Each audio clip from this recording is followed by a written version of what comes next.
সব চন্দন চোর।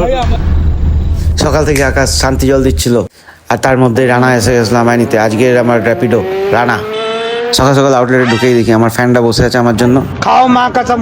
এই মালটাকে আদর করে গেলাম পরকিতে। সব কাস্টমার বাদ দিয়ে আমাকেই সবার আগে খাওয়াটা দিয়ে দিল, আর আমি খেয়ে নিলাম। আর কিন্তু জীবনে শান্তি নেই। এই যে এই দাদাটা এসে গেল আমায় নিয়ে যাওয়ার জন্য, উপায় নেই তাই দৌড়ে গেলাম গাড়িটা নিয়ে। আর এই যে পা দিলাম জুকু ভ্যালিতে। আর এখানে একটু ঘোরাঘুরি করে বেলা বেগুন ক্ষেত্রে করতে গেলাম চুরি, বেগুন অমনি আমার হাতটা নিল ধইরা নিয়া বইরা দিল বেগুন আমার। ওখান থেকে বেরোনোর সময় পেয়ে গেলাম এই যে আপদ स्वैग से करेंगे सबका स्वागत। আর এই যে বিপদকে।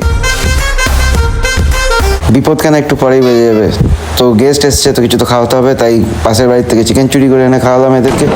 আর এই যে যাওয়ার সময় বিপদ নিল শর্টকাট। এরম শর্টকাট নিল কি গাড়ি রাস্তাতেই বসে গেল। কোনো উপায় নেই, গাড়ি না এদিকে যায় না ওদিকে যায়, তাই গাড়ি রেখে গেলাম আশেপাশে কারোর হেল্প নিতে। সব চন্দন চোর, সব চন্দন চোর। ওখান থেকে সিআরডি স্টাইলে একজনের ঘরে গিয়ে ঢুকলাম আমরা। আর ঢুকেই কোনো কথা নেই, এনার্জি ড্রিঙ্ক নিয়ে নিলাম।